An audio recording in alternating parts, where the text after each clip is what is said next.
कि धीरेन्द्र शास्त्री जी जो हैं वो भाजपा के स्टार प्रचारक हैं। फर्स्ट डे से जब से कुंभ लगा है वहाँ कुछ ना कुछ हो रहा है। पहले मुसलमानों से हमें खतरा है और आज वही मुसलमान, आज वही हमारे भाई जो हैं वो कुंभ के जो लोग हैं उन लोगों को शेल्टर दे रहे हैं, खाना दे रहे हैं, उन लोगों का उपचार कर रहे हैं। देखिए, कभी हिंदू और मुस्लिम आपस में खुद नहीं गए लड़ने। धीरेन्द्र शास्त्री जी के पहले भी आप वीडियोस उठा करके अगर देखेंगे, उन्होंने हमेशा दो समुदाय के बीच में हमेशा क्रूरता वाले ही स्टेटमेंट्स दिए हैं। आप ही अगर उसमें मर जाते तो मैं तो सबसे पहले ये कहती कि धीरेन्द्र शास्त्री जो हैं अब उनका स्मारक बनना चाहिए। क्या कहेंगी जो इस समय महाकुंभ चल रहा है और उस पर इस प्रकार से उसमें कई मौतें हो गई? बहुत बहुत धन्यवाद और स्वागत है आपका। जिस हिसाब से महाकुंभ जब से शुरू हुआ तब से भारतीय जनता पार्टी ने बहुत सारे ऐसे अपनी सफलताएं गिनाई, बहुत सारी ऐसी बातें की, झूठे वादे किए, दावे किए महाकुंभ को लेकर के, और विपक्षियों के ऊपर सिर्फ और सिर्फ प्रश्नवाचक चिन्ह लगाया कि समाजवादी पार्टी के सरकार में जब कुंभ हुआ था तो ऐसा हुआ, वैसा हुआ, वो किया। लेकिन अगर ये ना करते हुए आज वाकई आदित्य योगी नाथ जी जो हैं अगर वो ध्यान देते और जो एक बड़ी बड़ी डेंगे उन्होंने हाँकी थी कि हमने 100 करोड़ मतलब 10 से 100 करोड़ लोग भी वहाँ पहुँच सकते हैं, इतनी लागत लगी, तो अगर आप 2 से 3 करोड़ लोगों को नहीं संभाल सकते तो आप मतलब इतनी बड़ी बड़ी बातें करना और इतनी बड़ी बड़ी डींगे हाँकने का क्या फ़ायदा। और आज जब सरकार में आप होते हुए इतने लोगों की मौत हो गई और आप सोचिए कि हमारा जो कुर्सी पे हमने जिसे बैठा रखा है, जिसके हाथ में उत्तर प्रदेश का नेतृत्व है, सबसे बड़ी बागडोर जिसके हाथ में है, वो ये अनर्गल बात कह रहा है एक रात मौतें होने के बाद कि गलत फहमियाँ फैलाई जा रही हैं, अफवाहें फैलाई जा रही हैं, ऐसा कुछ भी नहीं है। आप सोचिए कि हमारा जो देश है वो कितने खतरनाक हाथों में है, आप ये ध्यान दीजिए। क्योंकि जिस हिसाब से हम सबको पहले इन्फॉर्मेशन मिल रही थी कि वहाँ पे भगदड़ मची है, लोग मरे हैं, उसमें एक योगी आदित्यनाथ जी का कॉन्फ्रेंस आता है जिसमें वो ये बोलते हैं कि गलतफहमियाँ फैलाई जा रही हैं, झूठी बातें कही जा रही हैं। तो आप ये सोचिए कि इसका मतलब है कि आप और लोगों को प्रेरित कर रहे हैं जाके मरने के लिए कि नहीं, आप अनर्गल ये चीज़ें हैं, आप जाइए और आप जाके मरिए। वहाँ पे पुलिस जो है, पुलिस, आप वीडियोस वायरल हो रहे हैं, पुलिस भी वहाँ पे चिल्ला चिल्ला के कह रही है कि हम लोगों को भी जो है मतलब कोई ऐसी चीज़ें नहीं है जिससे हम लोगों की मदद कर सकें। फर्स्ट डे से जब से कुंभ लगा है वहाँ कुछ ना कुछ हो रहा है। पहले गैस वहाँ पे ब्लास्ट हुआ सिलेंडर का तो आग लगी, उसके बाद इतना बड़ा हादसा, उसमें मान लीजिए कोई ऐसा हादसा नहीं हुआ, लेकिन अगर हादसा होता तो फिर उसमें भी लोग बचते नहीं क्योंकि वहाँ भी आग बहुत प्रचंड लगी थी। दूसरा, जिस प्रकार से आप देखिए कि लोग मरे हैं, मतलब हम वही कहते हैं। आपको लगता है कि मौतों के आंकड़ों को छुपाया गया जिस प्रकार से लोग कह रहे हैं? अरे लगना क्या है, आप ये देखिए ना कि बुलडोज़रों से ऐसे मतलब लाशें उठा करके फेंकी जा रही है, उसमें से लोग लाश उठा रहे हैं। मतलब ये कुंभ आप पाप धोने जा रहे थे कि आप मतलब एकदम अपनी ज़िंदगी के साथ लोगों को वहाँ आपने खिलवाड़ करने के लिए भेज दिया, मतलब ये कुछ समझ में नहीं आया। और अब आप ये देखिए कि किस तरीके से योगी आदित्यनाथ जो हैं वो हिंदू मुस्लिम के बीच में कितनी ज़्यादा ये लोग मतलब आज गलत फहमियाँ कह लीजिए या जंग कह लीजिए कराने के मंशा से ये तमाम नेताओं की, और मैं बात करूं उनके खुद की, तो ये कहा गया था कि मुसलमानों का आना वहां पर जो है बैन है, उनकी दुकानें नहीं लगने दी गई, उनको आने के लिए मना कर दिया गया। और इसके बाद वही मुसलमान जो प्रयागराज के हैं, जब ये सारी चीज़ें हुई, जब वहाँ पर भगदड़ हुई, इसके बाद कुछ मौतें हुई और इतनी भीड़ हुई, तो उन्हीं लोगों ने जो है अपने मस्जिदों के दरवाजे खोल दिए, लोगों को अपने गलियों में जगह दिए, उनके लिए भंडारा करने लगे। तो वो लोग कौन थे फिर?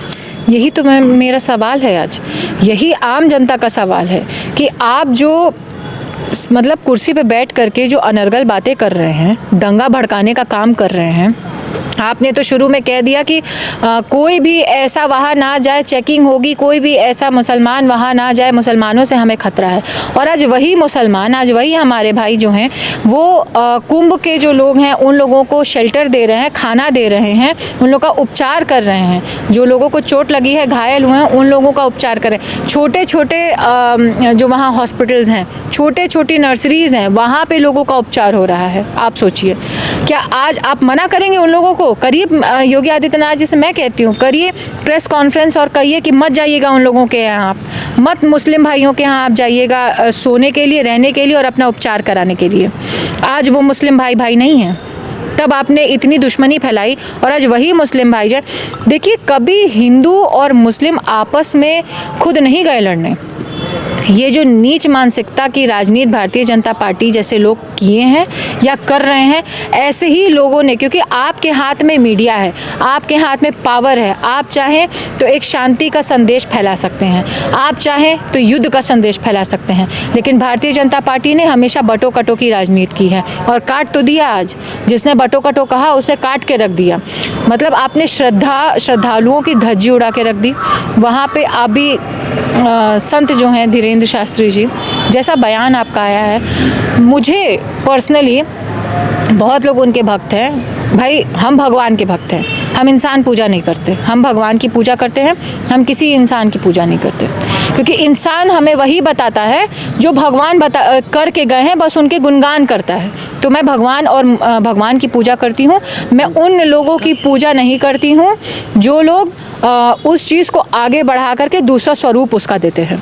धीरेन्द्र शास्त्री जी के पहले भी आप वीडियोस उठा करके अगर देखेंगे, उन्होंने हमेशा दो समुदाय के बीच में हमेशा क्रूरता वाले ही स्टेटमेंट्स दिए हैं।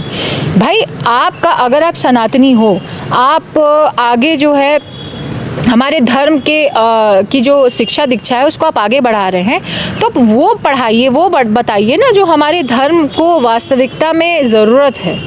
या जो उन्होंने कहा कि जो वहाँ पे मर गए वो मोक्ष को सीधे प्राप्त हो गए। देखिए, अब मोक्ष को प्राप्त हो गए कि क्या हो गए, मुझे पहले ये लगता था कि धीरेन्द्र शास्त्री जी जो है, मेरा एक डाउट था कि धीरेन्द्र शास्त्री जी जो हैं वो भाजपा के स्टार प्रचारक हैं।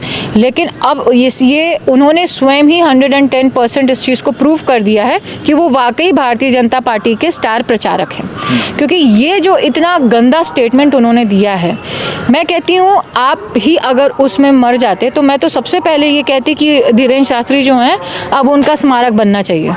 क्योंकि अब इसके बाद तो वाकई उनके पुतले जो हैं उनको जलाना चाहिए। क्योंकि ऐसा जो व्यक्ति दे स्टेटमेंट, वो सनातनी नहीं हो सकता। वो सनातन धर्म को आगे बढ़ाने के लिए ऐसे आदमी के हाथ में बागडोर नहीं देनी चाहिए जो व्यक्ति ऐसी बात बोले। अच्छा, एक और बहुत ज़्यादा विवाद हुआ था, जो स्वर्गीय मुलायम सिंह यादव की प्रतिमा वहाँ पर लगा दी गई, उसमें भी बहुत लोगों ने कमेंट किया। और एक अयोध्या के जो महंत हैं उन्होंने तो ये तक कह दिया कि अभी कोई किसी आईडी से शेयर हुआ था कि जो कोई भी जाए कुंभ नहाने के लिए तो वो पीडीए के भगवान स्वर्गीय मुलायम सिंह यादव की जो है के दर्शन भी करके आए। उस पर उन्होंने शेयर करके ट्वीट कर दिया था कि जो कोई भी जाए उनके ऊपर, मतलब इस प्रकार से कि मैं कह नहीं सकता, उस प्रकार से उन्होंने वो शेयर किया था। उस पर आप क्या कहेंगे? देखिए, भारतीय जनता पार्टी ने आज सनातनी वेश में, सनातनी रूप में कुछ गुंडे भी पाल रखे हैं जो जिनको ये टीचिंग्स दी गई हैं वो है नहीं सनातनी, वो है नहीं ब्राह्मण, लेकिन उनको ये टीचिंग्स दी गई है कि चूंकि आप ब्राह्मण का वेश धारण करके, और ये रावण स्वरूपी ब्राह्मण है, ये रावण स्वरूपी भगवाधारी हैं। जिन लोगों को इन लोगों का एक गैंग है, आप कह सकते हैं, जिन लोगों को ये शिक्षा दीक्षा दी जा रही है, जिस तरीके से एक आरएसएस है उसी तरीके से ये इन लोगों की एक गुट है कि इन लोगों को ये टीचिंग्स दी जा रही है कि आप ऐसा कुछ बोलिए, चूँकि आप सनातनी हैं, भगवाधारी हैं, तो आपको कोई कुछ कहेगा नहीं, आप पे उंगलियां नहीं उठेंगी, आप सनातन करके आप निकल जाओगे।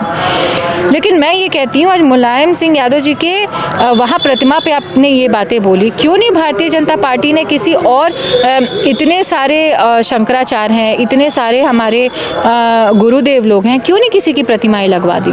आज अगर वहाँ मुलायम सिंह यादव की स्मृति लगी है जो हमारा ट्रस्ट है वो वहाँ लोगों को खाना खिला रहा है। जो कुंभ में लोग मरे हैं ना, और जो वहाँ पे भगदड़ मची, उसमें उस ट्रस्ट ने अपना सेवा भाव दिया, वहाँ पे वो सेवा कर रही है। देखा वहाँ पे जो है साइकिल पे दूध बांटते हुए वो लोग दिखाई दिए। इसके बाद कोई एक मुस्लिम नेता हैं समाजवादी पार्टी के, वो अपनी कई सारी गाड़ियाँ हैं जो उसमें फ्री में जो है लगा दिए कि आप कुंभ तक छोड़ने के लिए लोग। बिल्कुल, तो आप उन लोगों को मना कर पाएंगे क्या? आप उन लोगों को मना कर पाएंगे? तो भाई हम वही कह रहे हैं कि आज ये कहने की ज़रूरत तो बिल्कुल नहीं है कि जिस हिसाब से योगी आदित्यनाथ जी भी अपनी कुर्सी बचाते हुए, और जिस हिसाब से मतलब नरेंद्र मोदी जी और अमित शाह का एक जो तकिया कलाम लेके आगे बढ़े हैं, ये जनता जान रही है कि किस प्रकार से इन लोगों ने दोहरी राजनीति खेली है। और इन लोगों की राजनीति इतनी नीच है कि इन्होंने सनातनी का झंडा पकड़ा करके आज युवाओं के हाथों में जय श्री राम के नारे दे दिया है, उन लोगों को मरने के लिए, कटने के लिए। जिस तरीके से हम लोग जो एक टेररिस्ट होते हैं, टेररिस्ट को कहते हैं ना कि बगदादी उन लोगों को सिखाते हैं कि तुमको मर जाना है, जो टीचिंग्स दी जाती है सेम वही टीचिंग्स ये दे रहे हैं आज की युवा पीढ़ी को, उससे ज़्यादा कुछ नहीं। और वहाँ पर बहुत बड़ा मीडिया सेंटर बनाया गया है, बहुत बड़ा मीडिया सेंटर, उसमें सारी सुविधाएं दी गई हैं। और इसके बाद जब वहाँ पर मौतें हुई तो ये लोग जागे, उससे पहले किसी ने नहीं दिखाया। सब लोग व्यवस्थाओं के बारे में दिखा रहे थे कि कितना बढ़िया व्यवस्था हुई है, कितना बढ़िया ये सब हुआ है। और 10 करोड़ की जनता की बात हो रही थी, और 10 करोड़ जनता वहाँ पर नहीं थी, उसके पहले ही जो है वहाँ पर इस प्रकार की भगदड़ हो गई। आप ये सोचिए, वहाँ मीडिया जो बैठी हुई है, हमारी मीडिया बंधु जो बैठी है, कुछ मीडिया कर्मी, तो मैं उनको मतलब आपके चैनल के माध्यम से उनको धन्यवाद दूंगी, साधुवाद दूंगी कि उन्होंने वाकई सही चीज़ें दिखाई। जो हमारे यूट्यूबर भाई हैं या हमारे कुछ ऐसे मीडिया वाले हैं जो स्वतंत्र मीडिया वाले हैं, जो अपनी मीडिया चैनल चलाते हैं, उन लोगों ने सही पिक्चराइजेशन दिया, उन्होंने सही चीज़ें दिखाई। लेकिन जो बड़े बड़े चैनल्स हैं वो इतने बिक चुके हैं कि आप ये बताइए, जो भगदड़ हुआ, इतने सारे CCTV कैमरास हैं, क्या एक भी भगदड़ का वीडियो अभी तक बाहर आया है निकल के कि हाँ इस कारणवश भगदड़ हुई या किस तरह से लोग मरे हैं या गए हैं? क्या एक भी उस तरीके का अभी तक आया है बाहर निकल के? ये सोचिए कि हमारा मीडिया हमारा चौथा स्तंभ है, हमारे लोकतंत्र का चौथा स्तंभ है मीडिया, और वो किस तरह से आज बिक गया है। ये सबसे बड़ी सोचने की बात है कि आज अगर मरेंगे 400 तो आप 40 दिखाएंगे। तो ये मीडिया के ही दम पे जो है राजनीति होती है, या हमारा लोकतंत्र जो है वो मीडिया के कंधों पे बैठा हुआ है। वो देखता है, जो आप दिखाते हो वो देखता है। आपका दायित्व बनता है कि आप सही खबर दिखाओ, और वो भारतीय जनता पार्टी के हाथों इतना बिक चुका है कि अगर 400 मरेंगे तो आप सिर्फ 40 दिखाएंगे। तो मीडिया पे तो हम भरोसा कर ही नहीं सकते।